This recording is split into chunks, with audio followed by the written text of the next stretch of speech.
అంటే బ్రహ్మోత్సవాల్లో అగ్ని ఆరాధన అంటే కుండ ఆరాధన, కుంభ ఆరాధన, మండల ఆరాధన, బింబ ఆరాధన 4 రకాల ఆరాధనలు జరిగే అతి వైభవమైన వైదికమైన కార్యక్రమంలో భగవంతుడి సన్నిధానంలో కాబట్టి అమ్మ గురించి గొప్ప మాటలు, స్వామి గురించి గొప్ప మాటలే చెప్పబడతాయి.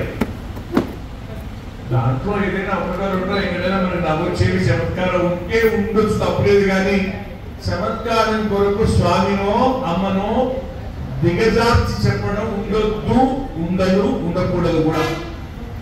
ఇప్పుడు మనం అసలు లోకల్లో కళ్యాణము రుక్మిణి కళ్యాణము, సీతా కళ్యాణం అనే పేరండి.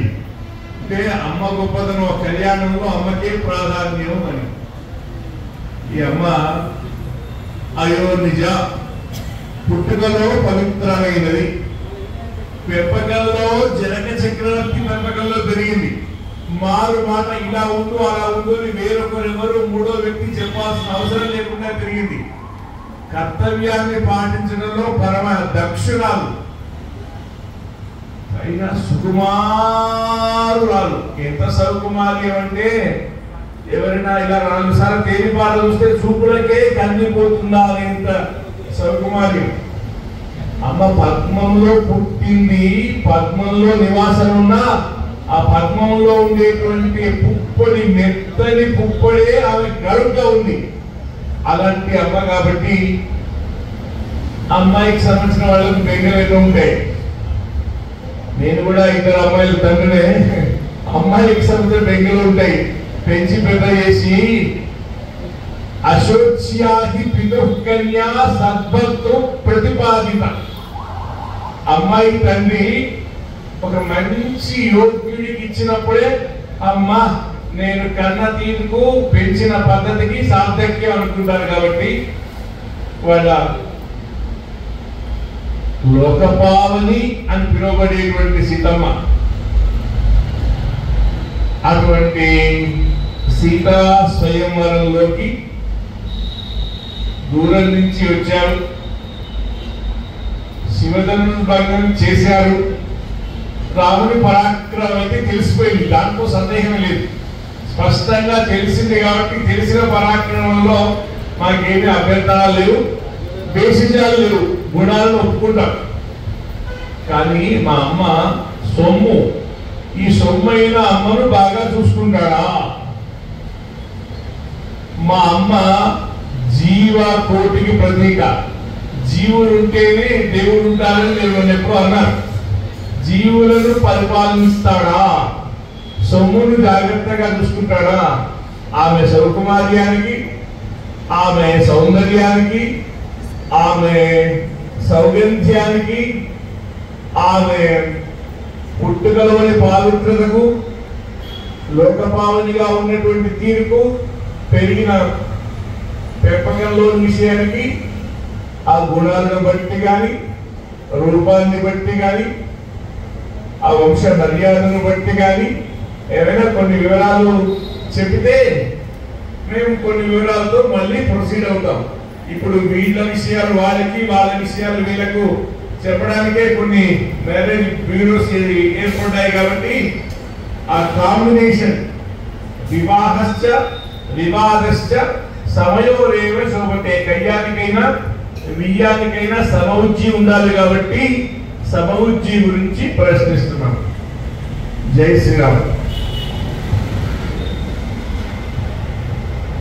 ఆపదామపహర్తారం దాతారం సర్వసంపదాం లోకాభిరామం శ్రీరామం భూయో భూయో నమామ్యహం.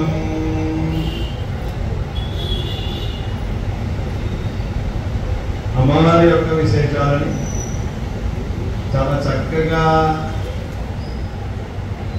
మనకు వివరించారు. కానీ ఒక్కొక్కటిగా చెప్పాలంటే కొంచెం కష్టమే. ఎందుకంటే వాళ్ళు చాలా ప్రశ్నలు అడిగారు.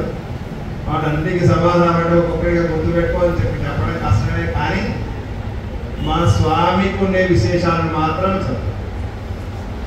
అమ్మ ఎలాగైతే అయోనిజ అన్నాడు, మా స్వామి కూడా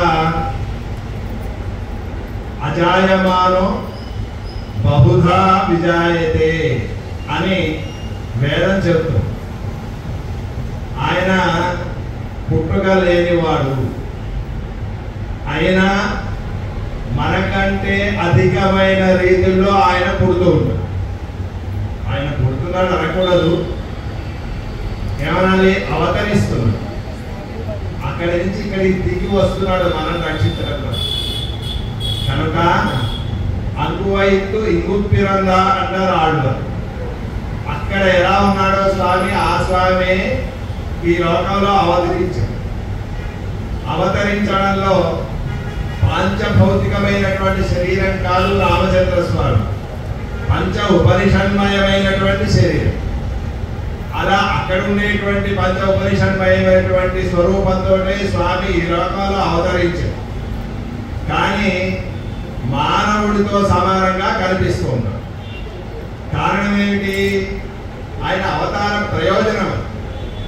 రావణాసురుడు అనేవాడిని సంహరించాలి, ఆయన దేవతలకు ఉండేటువంటి ఇక్కట్లన్నింటినీ తొలగించాలి అంటే బ్రహ్మ ఇచ్చినటువంటి వరాల వల్ల మానవులతో తప్ప మరెవరితో కూడా ఆయన సంహరింపబడడానికి అవకాశం లేదు. కనుక బ్రహ్మాది దేవతలందరూ కూడా ఈ రావణాసుని యొక్క బాధలను మాకు తొలగించవలసింది అని ప్రార్థన చేస్తే ఆయన మీ కష్టములను తొలగించడానికి బ్రహ్మదేవుడు ఇచ్చినటువంటి వరానికి అనుకూలంగా నేను మానవుడిగా జన్మిస్తాను అని చెప్పించాడు. కానీ అది సామాన్యమైనటువంటి అందరిలాగా మానవ జన్మ కాదు. అయినా మా స్వామి 12 నెలలు ఉన్నాడండి. ఎందుకంటే అంతకుముందు ఎవరు ఎప్పుడూ కూడా తల్లి గర్భంలో ఉన్నవాడు కాదు. అందుకోసానికి నాకు అమ్మ దొరికింది కదా అని 12 నెలలు గర్భంలో. అలా ఉండడంలో కూడా విశేషం ఏంటంటే కేవలం అలా అవతరిస్తే నరసింహస్వామి లాగానో మరో స్వామిలాగా అవతరిస్తే ఇక్కడ ప్రయోజనం నెరవేరు. తెలిసిన వాళ్ళు ఏమనుకోవాలి, లోకంలో అందరూ 10 నెలలే తల్లి గర్భంలో ఉంటే 12 నెలలు ఉన్నాడండి ఈయన అని మానవత్వం అధికంగా ఉన్నవాడిగా తెలియడం కొరకని 12 నెలలు ఉన్నాడండి. కానీ మానవుడు కాదు. వేదవేద్యే మరే పూసి జాతే దశరథాత్మజే అని వేదవేద్యుడైనటువంటి శ్రీమన్నారాయణుడే దశరథుని కుమారుడిగా వచ్చి అవతరించాడు. పితరం రోచయామాస, తండ్రికి ఆయన వివరించాడు.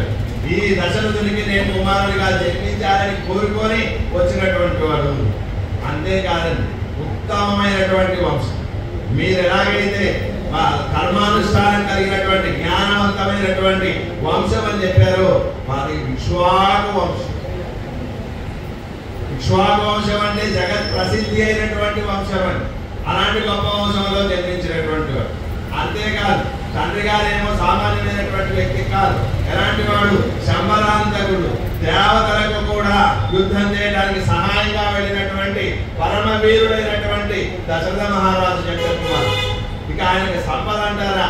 మిథిలా నగరానికే మీ స్వామి రాజు అయితే ఇక్ష్వాకునాం ఇయం భూమి, ఈ భూమి అంతా కూడా ఇక్ష్వాకులదే అని చెప్పారండి. కనుక అంత గొప్ప చక్రవర్తి జనక మహారాజు దశరథ చక్రవర్తి. రాజులకు రాజు చక్రవర్తి. అందుకోసానికి అంత గొప్పనైనటువంటి వారి యొక్క దశరథ మహారాజు యొక్క కుమారుడిగా జన్మించినాడు. గొప్ప వంశంలో ఉన్నటువంటి వాడు. ఇంకా సంపదకి లోటు ఉంటుందండి. ఏ సంపదకి లోటు అంటూ లేదు.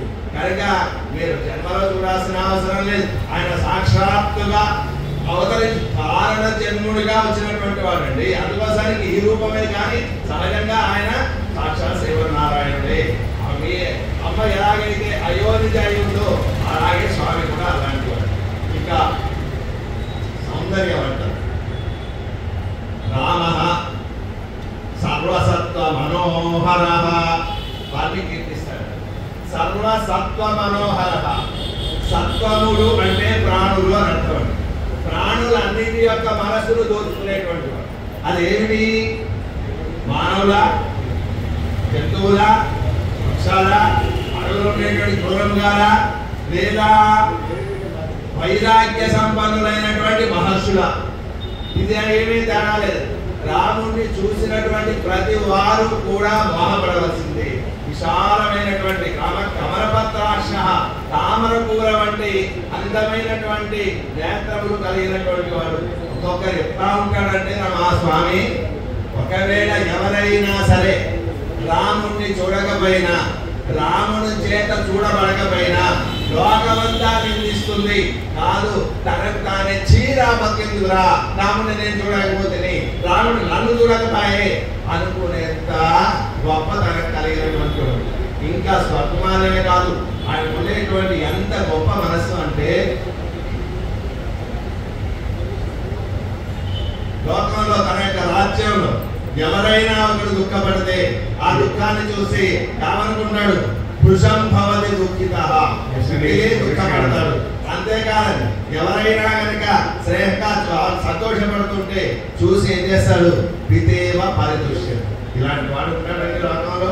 ఎవరికైనా వేరు జరుగుతున్నది, పండుగ జరుగుతున్నది అంటే చూసి సంతోషించేటువంటి మహానుభావులు ఎవరుంటారు? ఎవరైనా అయ్యో వీడికి ఇంత గొప్పతనం కలిగితే అని రాజు అయినటువంటి వాడు ఎవరైనా సంపదను బాగా పోగు చేస్తే వాడిని చూసి వాడి సంపద లాగేసుకుందాం చూసేటువంటి రాజులే ఉంటారు. కానీ మా రామచంద్ర స్వామి ఎంతగా అభివృద్ధి చెందితే అంతగా సంతోషపడేటువంటి వాడు. ఇలాంటి గుణములు పోదు. ఒక్కడా రెండా ఏం చెప్పమంటారు? ఒకటి రెండు అయితే చెప్పడానికి అవకాశం. అనంతమైనటువంటి గుణములు కలిగినటువంటి వాడు మా స్వామి. కనుక ఇంకా మీకు ఏమైనా సందేహం ఉంటే పోనీ మా స్వామికి తగినట్టుగా మీ అమ్మవారికి ఇంకా ఏమైనా గుణ విశేషములు ఉంటే తెలియజేయాల్సిందిగా కోరుతున్నాం. అసూర్యం పశ్యలు అని పిలువబడతారు అంతఃపురంలో ఉండే రాజకుమారుడు. అంటే అంతఃపురము ఆ కోటగోడలు దాటి బయటికి వచ్చిన వారు కారు కాబట్టి కనీసం సూర్య కిరణాలను చూసి లేనంత, పరపురుష సంబంధం లేనంత, పరాయి వారి దర్శనం లేనంత నాజుగ్గా, భద్రంగా, పవిత్రంగా, క్షేమంగా పెరిగినమైనా యం సీత మమ సుత సహధర్మచరీతవ ప్రతీక్ష చైనా భద్రంతే పాణిం గ్రణీశ్వ పాడిన అని ఒక తండ్రి గారు ప్రతిజ్ఞ చేశారు. కాబట్టి సహధర్మచారిగా శ్రీరామావతార ప్రయోజన సిద్ధి కొరకి భూమి మీద నేల మీద కాలు పెట్టి ఎరగని తల్లినా అడవుల్లోకి రావడానికి సిద్ధపడి రామచంద్ర స్వామి తోడు తీసుకెళ్ళడానికి అంగీకరించకపోతే మాట్లాడి పోట్లాడి నిందించి బయలుదేరిన అమ్మ కోరకుండా రక్షించే గుణం. సుందరి రఘునాథస్య సురస్త్రీ దుఃఖశాంతయే దశాననస్య భవనే దశమాసానువాస హ. రఘునాథుని సుందరి శ్రీరామచంద్రుణ్ణి పొందడం కొరకే అవతరించిన తల్లి. అయినప్పటికీ 10,000 మంది దేవతా స్త్రీలను పరమ దుర్మార్గుడైన రావణాసురుడు లంకలో బంధించినాడని తెలిసేసరికి ఆ 10,000 మంది దేవతా స్త్రీలలో ఒకరు ఈమెయిలో మెసేజో ఫోన్ కాలో చేయకపోయినా వారందరి రక్షణ కోరకుండా రక్షించే స్వభావం కలిగిన అమ్మ వారందరి దుఃఖాన్ని తొలగించడం కొరకు 10 తలలు కలిగిన రావణాసురుని యొక్క చెరలో బందీకానలో 10 నెలలు ఉన్నది. పరమ సౌకుమార్యం కలిగిన అనన్య రాఘవేణాహం భాస్కరేణ ప్రభాయ. సూర్యుడిని వదిలి సూర్య కిరణాలు ఉండనట్లు రామచంద్రుడిని వదిలి ఉండలేని స్థితిగా అమ్మవారు ఉండేటువంటి అంశం. కాబట్టి ఆశ్రిత రక్షణలో కోరిన వారిని రక్షించే విషయంలో కోరితే రక్షించే పరమాత్మ కన్నా కోరకుండా రక్షించే అమ్మగా స్వామి ఒకసారి ఎవరైనా వచ్చిన నీవాడిని రక్షించేవాడైతే పాపానామా శుభానామా వదార్థానాం ప్లవంతమా కార్యం కరుణమాదేన నకశ్చిన్ అపరాధ్యతి. వచ్చినవాడు మంచివాడా చెడ్డవాడా చపలైనవాడా అని కాక దయాగుణంతో అందరినీ రక్షించాల్సిందే. లోకంలో తప్పు చేయని వాడు ఎవరని ప్రశ్నించిన తల్లి కాబట్టి ఆమె లోకరక్షణ కొరకే పురుషకార స్వరూపిణిగా ఉంది కాబట్టి ఎప్పుడైనా స్వామి హితస్రోతో వృత్య హితం కొరకు కొంచెం కోప్పడే స్వభావంగా ఉన్న కిమేత నిర్దోష జగతి, ఈ లోకంలో తప్పు చేయని వాడెవడు అంటూ జీవవర్గం గురించి వాదులాడి పురుషకారం చేసే అమ్మ కాబట్టి కాకాసురుణ్ణి విభీషణుణ్ణి రామచంద్ర స్వామి కోరికే రక్షించాడు. ఆ నిమిషం వరకు అనేక రకాలుగా చిత్ర విచిత్ర హింసలు పెట్టిన రాక్షస స్త్రీలను ప్రత్యక్ష సాక్షిగా చూసిన ఆంజనేయ స్వామి, అమ్మ నా స్వామి ఈ రాక్షస స్త్రీలకు స్వామి అయిన వాడిని ఉదించాడు, నాకు అవకాశం ఇస్తే నేను ఈ రావణుని సేవకుడైన వీరిని శ్రీరాముడి సేవకుడైన నేను వాళ్ళకు ఒక గుణపాఠం చెప్తాను, తగిన శాస్త్రి చేస్తారు. ఎందుకంటే నాకేదో బహుమానం ఇద్దాం అనుకుంటున్నావు కదా, శ్రీరామ విజయ వార్తలు చెప్పినందుకు అని ఆంజనేయ స్వామి అంటే, మనమైతే మొన్న వీడిలా అన్నాడు, వీరికి ఏదైనా రిప్లై ఇవ్వాలని చూసేవాళ్ళకి వేరే వాళ్ళు ఇస్తుంటే ఆ సంతోషపడతారు, థింక్ ఫర్ దాట్ అని. కానీ అమ్మలాగాక ప్రభువు చెబితే వారు నన్ను హింసించారు, వాళ్ళ ప్రభువే కనుక ఈ సీతమును బాగా చూసుకొని అంటే చూసుకునేవారు. ప్రభువు తప్పు కానీ సేవకుల తప్పు కాదు అని అంత క్షమాగుణ విశిష్టురాలుగా లోకరక్షణ నిమిత్తం పురుషకారం చేసే మహానుభావురాలుగా ఉన్నాము కాబట్టి ఆమె రక్షణ విషయంలో లోకరక్షణ విషయంలో ఆమె ప్రయత్నాన్ని అంగీకరిస్తూ ఇవాళ ఏంటంటే నాకంటే మా ఆవిడ గొప్ప పేరు రావడానికి వీలేదు అని కొంచెం ఈగోయిస్టిక్ అంటారు లోకల్లో. కాబట్టి కింది అధికారి ఏదైనా గొప్ప పని చేసినా ప్రెస్ కాన్ఫరెన్స్ లో పై అధికారే మాట్లాడతారు కానీ కింది అధికారుల గురించి బయటికి రాలేరు. అలా మా అమ్మ గొప్పతనాన్ని అంగీకరిస్తాడా, లోకానికంతా తెలియపరుస్తాడా, శిరస వహిస్తాడా అని ఓ ప్రశ్న.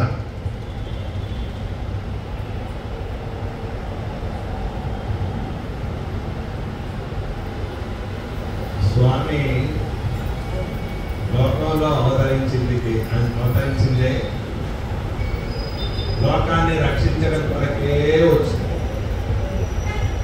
కేవలము లోకాన్ని రక్షించడమే కాదు, స్వజనస్య చ రక్షిత రక్షిత జీవలోకస్య స్వజనస్య చ రక్షిత రక్షిత స్వస్య ధర్మస్య. తన ధర్మాన్ని పాటించేవాడు, తన వారిని కాపాడేటువంటి వాడు, రక్షించేటువంటి వాడు, లోకాన్ని అంతా కాపాడేటువంటి వాడండి మా స్వామి.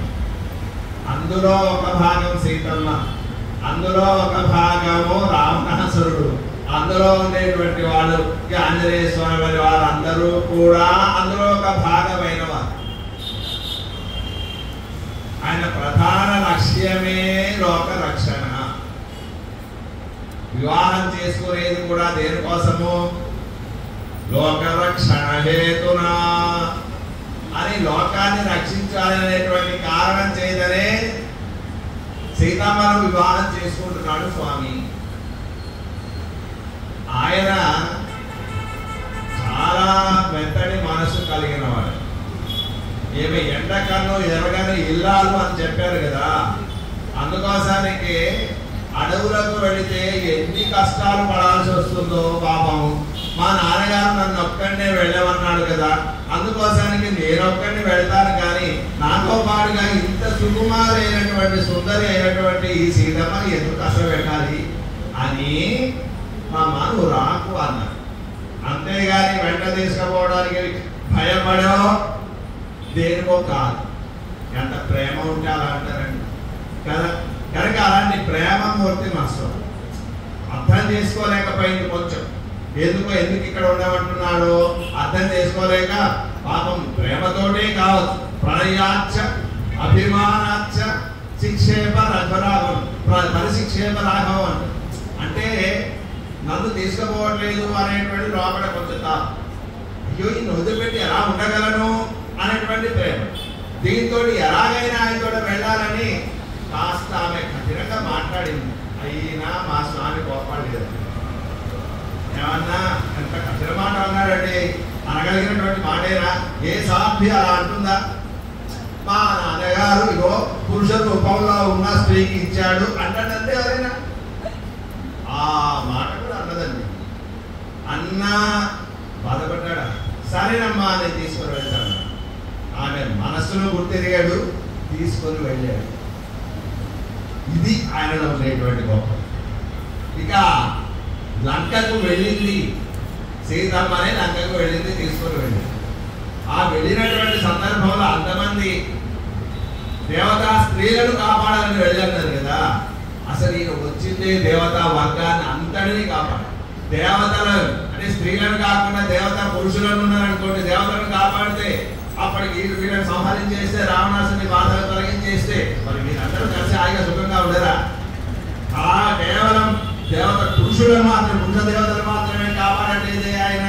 దాని ద్వారా ఏమవుతుంది? స్త్రీలను కూడా కాపాడినటువంటి వాడే అయినా మీరేం చేశారు?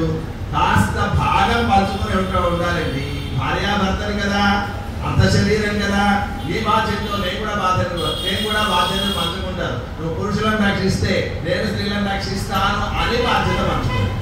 అంతేగాని అవి లేకపోయినా రక్షించగలిగినటువంటి సామర్థ్యం. ఇక అమ్మవారి యొక్క కరుణ చాలా గొప్ప, దాన్ని నేను కాదు. కానీ అడిగితే రక్షిస్తాడు స్వామి అన్నాడు. పురుషుడికి కాస్త హితం ఎక్కువ, పేరు కలగాలని కోరుతాడు. రెండోది, శాసకుడు అయినటువంటి వాడు ఎప్పుడైనా కొన్ని పరిమితులు ఉంటాయి. ఆ పరిమితులకు లోనయ్యే కాపాడాల్సి ఉంటుంది.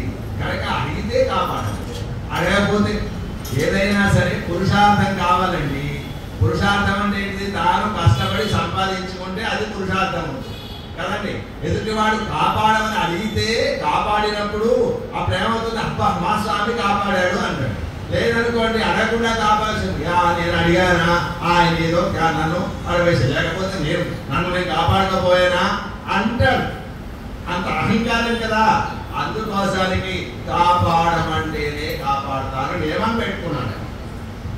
అంతే తప్ప దయలేక కాదు, కాపాడలేక కాదు, అమ్మకు మించినటువంటి వాత్సల్యం లేక కాదు.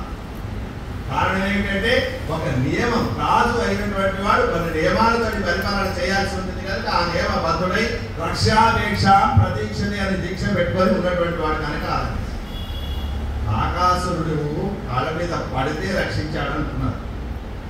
కోరకున్నా అనే కాళ్ళ మీద పడితే అమ్మ ప్రక్కన ఉండబట్టి రక్షించాడు అంటున్నారు. కానీ బ్రహ్మాస్త్రము ఆ కాకాసురుడి వెంట వెళ్ళింది కానీ సంహరించలేదు. గుర్తించాలి. త్రిలోకాన్ సంపరిక్రమ్య, 3 లోకాలు తిరిగి వచ్చాడు. ఆ 3 లోకాలు తిరిగి వచ్చేటువంటి దాకా కూడా వెంట వెళ్ళింది కానీ కాల్ చేయలేదు, సంహరించింది. కారణం ఏంటి? స్వామి వీటిని సంహరించవద్దు, బుద్ధి తెప్పాలి అనుకున్నాడు. కనుక వెంట పడితే భయపడుతూ పారిపోయి కాపాడడానికి దిక్కు లేక వచ్చి పడ్డాడండి. అదే స్వామి తలుచుకుంటేంది ఆ క్షణంలో ఇచ్చన్ హరిగణేశ్వర అంగుళ్ళెత్తరైన దాన్యాం ఇచ్చన్ హరిగణేశ్వర అంటారు. కేవలం గాలి కోటితోట ఈ రాక్షసులందరినీ కూడా సంహరించగలిగినటువంటి వాడు, సంకల్ప మాత్రం చేతనే సంహరించగలిగినటువంటి ఈ స్వామి, గర్భబోధ మీద బ్రహ్మాస్త్రాన్ని ప్రయోగించినటువంటి స్వామి ఆకాశం సంహరించలే కదా కాదు, వాడిని రక్షించాలి అనేటువంటి లోపల అభిప్రాయం ఉంది కనుకనే అలా చేశాడు. అది గుర్తించినటువంటిది అమ్మ. అందుకోసానికే స్వామి పడగానే వాడిని కాపాడు, చేయండి మీరు అనుకున్నటువంటి దీనిలో వాడిని కాపాడండి అని అమ్మ ప్రార్థించింది, చేశాడు. ఇప్పుడు పేరు ఎవరికి వచ్చిందండి? పేరు ఎవరికి వచ్చిందండి? మా అమ్మకే వచ్చింది కదండి. స్వామికి రావాల్సినటువంటి పేరు అమ్మకు తెప్పించాడు. చూడండి, నేను అనుకోకుండా నాకు వస్తే మీ పేరు నా భార్యకి వస్తే ఇద్దరికి వచ్చి ఎవరికి వచ్చినా గొప్ప పేరే కదా అని తన భార్య గొప్పతనం కోసం తన గొప్పతనాన్ని కోల్పోయినటువంటి మహానుభావుడు అండి మా రామచంద్ర స్వామి. విభీషణుడు ఉన్నారండి, విభీషణుడు కూడా వచ్చి కోరితేనే రక్షించాడు. కాకపోతే లంకలో ఉన్నవారు కదా, లంకలో ఉన్నవారు ఎలాంటి వాడు, అందరూ రాక్షసులు కనుక ఆ రాక్షస కులంలో జన్మించిన విభీషణస్తు ధర్మాత్మ ఇది విన్నాడు. ధర్మం అంటే పరమాత్మ, ఆ పరమాత్మనే ఆత్మగా కలిగినటువంటి వాడు అంటే ధర్మస్వరూపుడైనటువంటి పరమాత్మనే తనకు రక్షకుడిగా భావించి ఉన్నటువంటి వాడు విభీషణుడు. అందువలన ఆయన కాదు. అయినా కొంతమంది అని చెప్పారండి, సుగ్రీవ మహారాజు, అంగదుడు, జాంబవంతుడు వీళ్ళందరూ వద్దన్నప్పటికీ కూడా ఏం చేశాడండి, తన అభిప్రాయం ఏంటి, రక్షించి తీరాలి. లోచనాభ్యాన్ విమలివ అంటాడండి. దగ్గర పడిన తర్వాత వచ్చిన తర్వాత అయ్యో అయ్యో అయ్యో ఎంతగా నేను బాధ పెట్టాను, ఇంతమంది ఇన్ని రకాలుగా మాటలు అంటుంటే ఆయన ఎంత బాధపడిపోయాడో అని తాను ఆలస్యం చేసినందుకు కూడా బాధపడేటువంటి గొప్ప స్వభావం కలిగినటువంటి వాడండి మా స్వామి. కనుక ఇక్కడ మీరేమి సందేహపడాల్సినటువంటి అవసరం లేదు. మన ఎక్కడ మనసులో పెట్టుకొని కాపాడేటువంటి వాడండి. విష్ణు వర్షస్థల స్థిత అంటారు కదండి, అందుకోసానికి వర్షస్థలంలో పెట్టుకొని కాపాడేటువంటి ప్రేమమూర్తి మా రామచంద్ర స్వామి. కనుక మీరేం సందేహపడాల్సినటువంటి అవసరం లేదు. చక్కగా ఏరుకుంటాడు, ఏ కష్టం రాకుండా ఏరుకుంటాడు. అదేంటండి మరి ఇంత కష్టం పెట్టాడు కదా ఆ లంకానగరంలో అంటే, పాపం ఆమె అక్కడ దిక్కబడింది. మా స్వామి కనీసం నిద్రపోకుండా కూడా ఏడ్చుకుంటున్నాడు. ఆమె నిద్రపోలేదు, మా స్వామి నిద్రపోలేదు. ఏమైంది, పైన ప్రాకేటువంటి ఏ చెరువులో తేలిలో ఇట్లాంటి మాత్రున్నాయి చూడండి, వాటిని కూడా నా అవసరం, వాటిని తొలగించుకో. ఎందుకోసం, త్వద్గతేన అంతరాత్మన, నీ అందు మనసు కలిగినటువంటి వాడై స్వామి నీ అలా మైమరిచిపోయి ఆ దుఃఖంలో ఉండిపోయి పైనుంచి బాములు జర్రు తేళ్లు ఏమి బాగుతున్నా కానీ వాటి కొట్టుకోకుండా ఉన్నాడమ్మా అంటే ఎంత ప్రేమ కలిగినటువంటి వాడండి. అందుకోసానికే ఇంత దుఃఖపడ్డాడండి. లేకపోతే ఏంటంటే వాళ్ళ నాన్నగారు 353 మంది పెయింట్ చేసుకున్నారు. ఒక సీతమ్మ పోతే ఇంకా 10 మంది సీతమ్మ చేసుకోవచ్చు కదా. కానీ స్వామి అలాంటి వాడు కాదు. ఆమె యొక్క ప్రేమను గుర్తించినటువంటి వాడు, ఆమె కోసం పరితపించేటువంటి స్వభావం కలిగినటువంటి వాడు. కనుక మీరు సందేహపడాల్సినటువంటి అవసరం లేదు. మా స్వామి చక్కగా సీతమ్మను ఏలుకుంటాడు. ఆమె పరివారమైనటువంటి జీవులందరినీ కూడా చక్కగా కాపాడుతాడు. దానికోసమే ప్రతిజ్ఞ చేసి ఈ భూమికి వచ్చినటువంటి వారు కప్పారు రామ పిరానయ్యల్లా మొత్తం కప్పరు పుష్ప కుదర పురంబర అరులిల్లా అని ఒక్కరి కాకుండా ఆఖరి గడ్డి పోచకు కూడా మోక్షం ఇచ్చినటువంటి మహానుభావుడండి మా రామచంద్ర స్వామి. ఇంకా మీకు ఏం చెప్పమంటారు? తుల్యశీల వయోవృత్తాం తుల్యాభిజన లక్షణాం రాఘవోర్ధతి వైదేహి తంచేయమసిపేక్షణాన్ని ఈ బాలసముద్రంలో శ్రీరామచంద్ర స్వామి రాక కంటే ముందు ఆంజనేయ స్వామి పూజలు అందుకొని ఆ తర్వాత తన ప్రభు అయిన స్వామిని తాను ఆరాధించే అమ్మను లక్ష్మణ స్వామి సదాచార్య భృంగులైన రఘురాధాచార్య స్వామి వారి చేత ప్రతిష్ఠింప చేసుకుని హనుమద్వాహనంగా ఉన్నటువంటి ఆంజనేయ స్వామి సుందరకాండలో సీతారాముల యొక్క వయస్సులో గాని ఈడు జోడు అంటారే, వయస్సులో, ఆకారంలో, రూపంలో, వంశంలో, గుణంలో, లోకరక్షణలో, ధర్మరక్షణలో అంతా సమానమే అని చెప్పినా సంచేయమసిపేక్షణ చల్లని చూపుడు కలది అని అంటే ఒక 51 మార్కులు సీతమ్మకేసి 49 మార్కులు రామచంద్ర స్వామికి వేసినట్టున్నా అమ్మ గొప్పతనమే ఉన్నా ఈ 23వ బ్రహ్మోత్సవంలో రేపటి కళ్యాణం ముందే నిశ్చయమైంది. పత్రికలో ఇవాళ ఎదుర్కోలు ముందే నిశ్చయమైంది. ఈ వైదికమైన మర్యాదలో అమ్మ గుణాలు చెప్తే స్వామికి సంతోషం, స్వామి గుణాలు చెప్తే అమ్మకు సంతోషం. కాబట్టి ఒక అరగంట ఏర్పాటుగా, ఎందుకంటే దివ్య ప్రబంధం సాగుతూ యజ్ఞశాలలో హోమాది కార్యక్రమాలు, బలిహరణం, పూర్ణాహుతి సాగుతున్న దాంట్లో గుణానుభవమే జీవితంలో ఒక శ్రేష్టమైన అంశం. మన పెద్దలందరూ కాలక్షేపంతో అంటే భగవంతుని యొక్క వైభవాన్ని, గుణాన్ని ఆవిష్కరిస్తూ వర్ణిస్తూ వాటిని శ్రవణం చేస్తూ జీవితాన్ని గడిపిన పరంపర కాబట్టి ఆ పద్ధతిలో సరిగ్గా మనకిచ్చిన 30 నిమిషాల్లో ఈ కార్యక్రమాన్ని నిర్వహించుకున్నాం. ఇవాళ తొందరగా ఎందుకు పూర్తి చేసుకుంటాం, ఇంకో గంట మాట్లాడుకోవచ్చు. కానీ ఎంత మాట్లాడినా ఇక్షుక్షయాన్ నివర్తందే నాంతరిక్ష చితిక్షయా మతిక్షయాన్ నివర్తందే గోవింద గుణక్షయ. ఎంత గొప్ప దానుష్కుడు, బాగా బాణాలు వేసేవాడు. బాణాలు వేసి చేతుల్లాగి ఆగిపోవాల్సిందే కానీ నేను బాణాలు వేద్దామంటే ఆకాశంలో ప్లేస్ లేదు అనే పరిస్థితి ఉండదు. అలాగే అమ్మ యొక్క భగవంతుడి యొక్క గుణాలను కీర్తించి మనిషి గాని దేవతలు గాని బ్రహ్మ గాని ఆదిశేషుడు గాని అలసిపోవాల్సిందే కానీ వాళ్ళ యొక్క వైభవానికి గుణాలకు లోటు ఉండదు. కాబట్టి వాళ్ళిద్దరి వైభవాన్ని ప్రశ్నోత్తర రూపంలోనో అనుభవ రూపంలోనో ఇంతసేపు మాట్లాడుతున్నాం. ఇప్పుడు ఎందుకు వివరిస్తున్నానంటే ఇంత అందమైన అలంకారంతో అసలే ఆమె సౌందర్యం, ఆ సౌందర్యానికి తగినట్టుగా అలంకారం, అలాగే స్వామి సౌందర్యం ఆయన అలంకారం.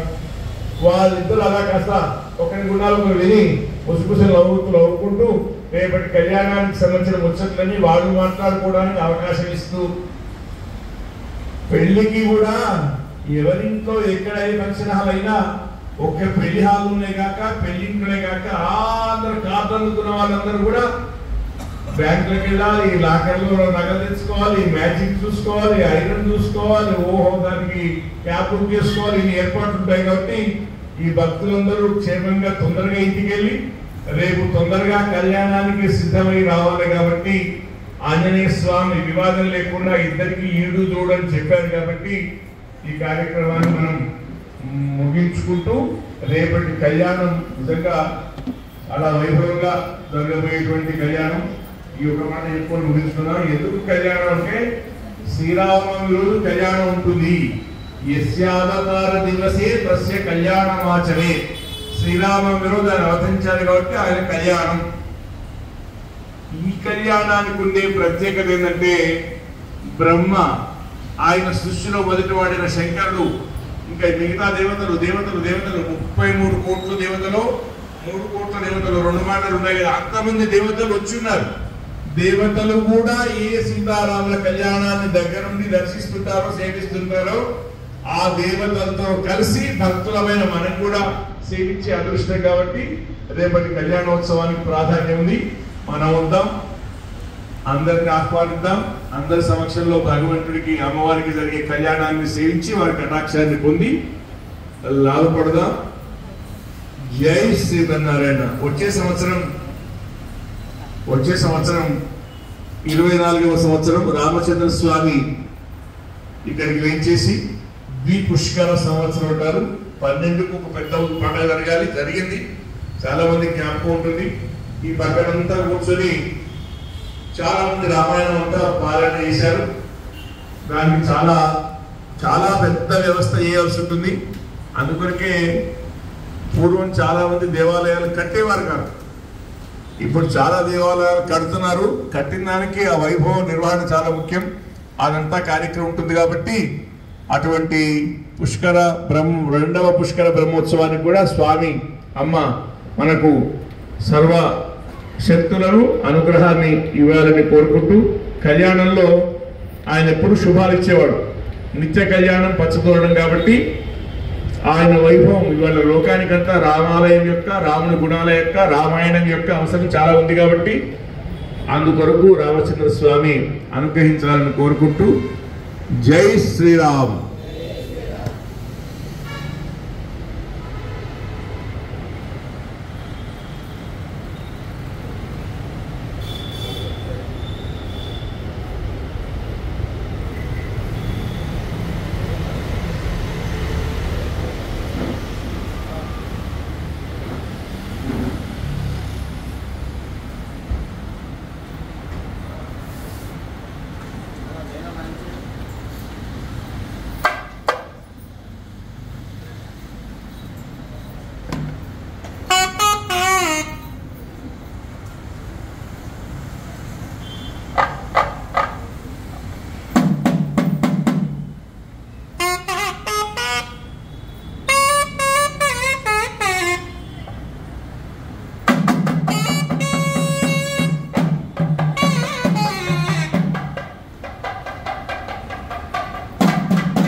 బ్రహ్మోత్సవాలలో భాగంగా కళ్యాణ మహోత్సవానికి ఈ సంవత్సరం మనకు తిరుమల సంజీరావు గారు, మదన్ మోహన్ రావు మహారాణి గారి కుటుంబ సభ్యులంతా వస్త్రాలు సమర్పించారు స్వాములకు, పెరుమాలకు. ఒకసారి మదన్ మోహన్ రావు గారు, ఉమా గారు వచ్చేసి పెరుమాల వస్త్రాలు సమర్పించవలసిగా కోరుచున్నాం.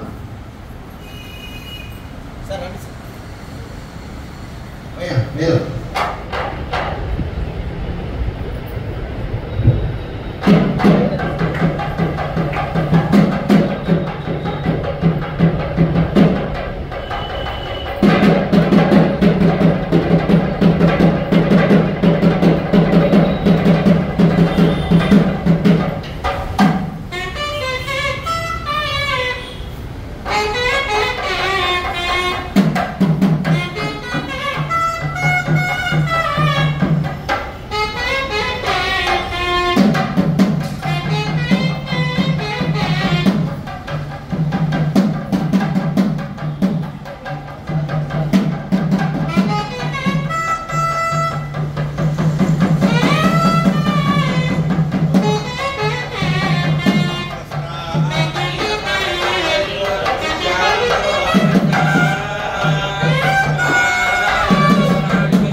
आयतनं वेद आयतनवान् भवति तद्विष्णो परमं पदकं सदा पश्यन्ति सूरयः दिवीव चक्षुराददा तद्विप्रासो विमन्यवो जागृभागं सस्मिन् करे कृष्णार्यत्कारमं पदं पर्यायानन्तराय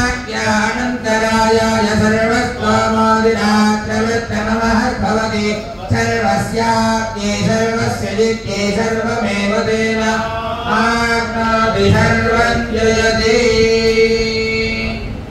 रामो मत्पिता रामचन्द्रः स्वामी रामो मत्सखा रामचन्द्रः सर्वस्वं मे रामचन्द्रो दयालुः नान्यं जाने नैव जाने लोकाभिरामं रणरङ्गधीरं राजीवनेत्रं रघुवंशनादं कारुण्यरूपं करुणाकरन्तं श्रीरामचन्द्रं शरणं प्रपद्ये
రంగరాజ